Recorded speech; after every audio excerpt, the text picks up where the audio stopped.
আসসালামু আলাইকুম everyone, welcome back to my channel. আবারও হাজির হয়ে গেলাম নতুন একটা ভিডিও নিয়ে। আজকে এসেছি আমি রূপচাঁদা মাছের একটা ভিন্ন ধর্মী রেসিপি নিয়ে এসেছি। এভাবে রূপচাঁদা মাছটাকে ফ্রাই করলে আশা করি সবাই খুব খেতে পছন্দ করবে, বাচ্চা বুড়ো হতে সবাই। আমার বাসায় আমি এভাবেই করে থাকি। তো চলুন আজকে দেখে নিই আমরা কিভাবে মাছটাকে ফ্রাই করি। আমি প্রথমে মাছটাকে কেটে এরকম চিড়ে নিয়েছি। এবার মাছটাকে একটা ধুয়ে বাটিতে নিয়ে নিলাম। মাছটাতে এবার আমি কিছু মশলা মিক্স করব।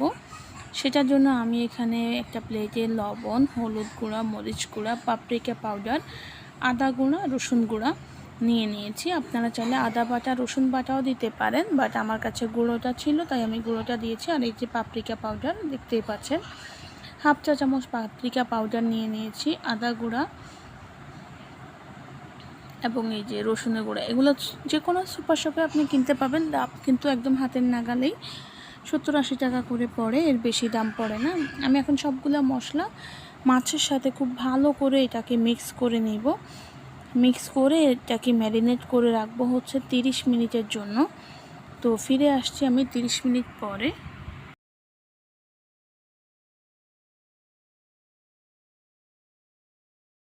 এখানে একটা টিপস মাছটা যদি অতিরিক্ত ড্রাই হয়ে যায়, সামান্য একটু পানি দিয়ে আপনি মশলাটাকে ভালো করে মিশিয়ে নেবেন।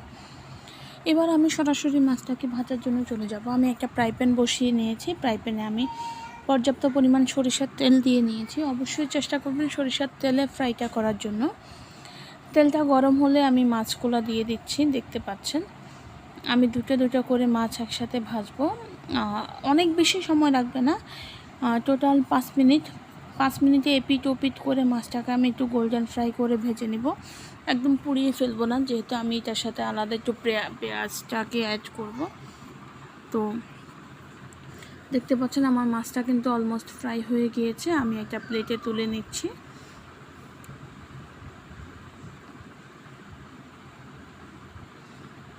মাছটাকে প্লেটে তুলে নিয়ে এবার আমি সেই যে তেলটাই ছিল ওই তেলে কিছু পেঁয়াজ দিয়ে দিয়েছি। এখানে অল্প হাফ কাপের মতো পেঁয়াজ হবে। তারপর এখানে আমি অ্যাড করছি একটা টমেটো ছিল। আমি টমেটোর যে নরম অংশটা ছিল ওইটা ফেলে টমেটোটাকে একটু স্লাইস করে কেটে নিয়েছি। 2টা কাঁচামরিচ দিয়ে দিয়েছি। আমি এবার এটাকে একটু সটে টাইপস করে নেব। অ্যাকচুয়ালি এটাকে ব্রাউন করব না বা এটাকে রান্না করব না, কোনো কিছু না। এটাতে সামান্য একটু লবণ দিয়ে আমি এটাকে তেলের মাঝে একটু সটে টাইপসের করে নিব। এভাবে পেঁয়াজটা করলে মাছটা খেতে অনেক টেস্ট হয়।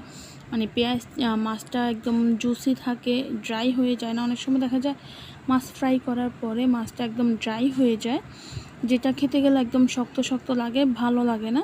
তো এভাবে করে যদি আপনি একটু পেঁয়াজটাকে সটে করে দেন তাহলে কিন্তু মাছের টেস্টটা অনেক বেটার আসে। তো দেখতে পাচ্ছেন আমি কিন্তু একদম হাই হিটে না, একটু মিডিয়াম হিটে আমি এটাকে বারবার নেড়ে চেড়ে এটাকে সটে করে নিচ্ছি। আমার অলমোস্ট হয়ে গিয়েছে। আমার কোনো পেঁয়াজের কালার বা কোনো কিছুরই কালার চেঞ্জ হবে না, জাস্ট একটু সফট হয়ে আসবে, এতটুকুই। আমি এবার এটাকে ডিরেক্ট মাছের উপরে ঢেলে দিচ্ছি। দেখতে পাচ্ছেন আমার রান্না কিন্তু অলমোস্ট কমপ্লিট।